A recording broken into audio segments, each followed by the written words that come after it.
मंजरी परिणय। आम्र बौर का गीत। यह जो मैं कभी कभी चरम साक्षात्कार के क्षणों में बिल्कुल जड़ और निस्पंद हो जाती हूँ, इसका मर्म तुम समझते क्यों नहीं सांवरे?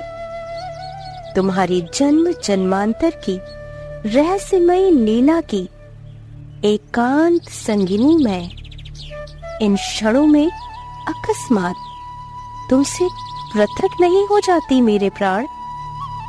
तुम ये क्यों नहीं समझ पाते कि लाज सिर्फ जिस्म की नहीं होती, मन की भी होती है। एक मधुर भय, एक अनजाना संशय, एक आग्रह भरा गोपन, एक निर्व्याख्या वेदना उदासी, जो मुझे बार बार चरम सुख के क्षणों में भी अभिभूत कर लेती है। भय, संशय, गोपन, उदासी, ये सभी ढीठ, चंचल, सर चढ़ी सहेलियों की तरह मुझे घेर लेती है, और मैं कितना चाह कर भी तुम्हारे पास ठीक उसी समय नहीं पहुंच पाती जब आम्र मंजरियों के नीचे अपनी बांसुरी में मेरा नाम भरकर तुम बुलाते हो। उस दिन तुम उस बौर लदे आम की झुकी डालियों से टिके कितनी देर मुझे वंशी से टेरते रहे। ढलते सूरज की उदास कांपती किरणें तुम्हारे माथे के मोर पंखों से बेबस विदा मांगने लगी। मैं नहीं आई। गाय कुछ क्षण तुम्हें अपनी भोली आंखों से मुंह उठाए देखती रही, और फिर धीरे धीरे नंदगांव की पगडंडी पर बिना तुम्हारे अपने आप मुड़ गई। मैं नहीं आई। यमुना के घाट पर मछुओं ने अपनी नावें बांध दी और कंधों पर पतवारें रखकर चले गए। मैं नहीं आई। तुमने वंशी होठों से हटा ली थी, और उदास मौन तुम आम्र वृक्ष की जड़ों से टिककर बैठ गए थे, और बैठे रहे, बैठे रहे, बैठे रहे। मैं नहीं आई, नहीं आई, नहीं आई। तुम अंत में उठे। एक झुकी डाल पर खिला एक बौर तुमने तोड़ा और धीरे धीरे चल दिए। अनमने तुम्हारे पांव पगडंडी पर चल रहे थे, पर जानते हो, तुम्हारे अनजान में ही तुम्हारी उंगलियां क्या कर रही थी? वे उस आम्र मंजरी को चूर चूर कर श्यामल वन घासों में बिछी उस मांग सी उजली पगडंडी पर बिखेर रही थीं। ये तुमने क्या किया प्रिय? क्या अपने अनजाने में ही उस आम के बौर से मेरी कुंवारी उजली पवित्र मांग भर रहे थे सांवरे? पर मुझे देखो कि मैं उस समय भी तो माथा नीचा कर, इस अलौकिक सुहाग से प्रदीप्त होकर, माथे पर पल्ला डालकर, झुककर तुम्हारी चरण धूलि लेकर तुम्हें प्रणाम करने नहीं आई, नहीं आई, नहीं आई।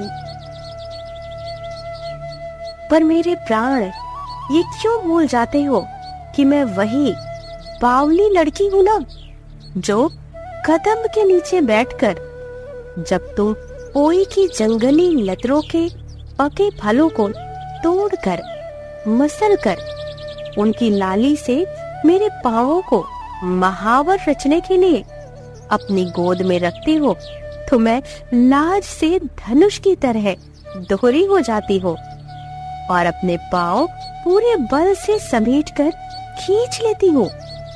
अपनी दोनों बाहों में अपने घुटने कस मुंह फेर कर निश्चल बैठ जाती हूँ। पर शाम को जब घर आती हूँ तो निभृत एकांत में दीपक के मंद आलोक में अपने उन्हीं चरणों को अपलक निहारती हूँ। बावली सी उन्हें बार बार प्यार करती हूँ। जल्दी जल्दी में अधबनी उन महावर की रेखाओं को चारों ओर देखकर धीमे से चूम लेती हूँ। रात गहरा आई है और तुम चले गए हो, और मैं कितनी देर तक बाह से उसी आम्र डाली को घेरे चुपचाप रोती रही हूँ, जिस पर टिककर तुम मेरी प्रतीक्षा करते हो।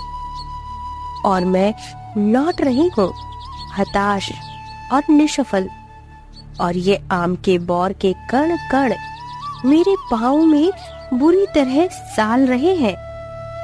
पर तुम्हें ये कौन बताएगा सांवरे कि देर ही में सही, पर मैं तुम्हारे पुकारने पर आ तो गई, और मांग सी उजली पगडंडी पर बिखरे ये मंजरी कण भी अगर मेरे चरणों में गड़ते हैं तो इसीलिए ना कि कितना लंबा रास्ता कितनी जल्दी जल्दी पार कर मुझे आना पड़ा है, और कांटों और कांकरियों से मेरे पांव किस बुरी तरह घायल हो गए हैं।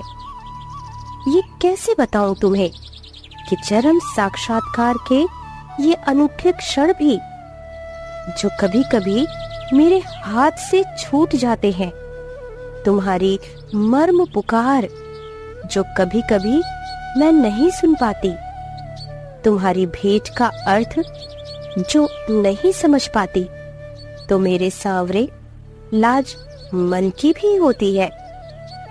एक अज्ञात भय, अपरिचित संशय, आग्रह भरा गोपन और सुख के क्षण में भी फिर आने वाली निवृत्या उदासी, फिर भी उसे चीर कर देर में ही आऊंगी प्राण, तो क्या तुम मुझे अपनी लंबी चंदन बाहों में भरकर बेसुध नहीं कर दोगे?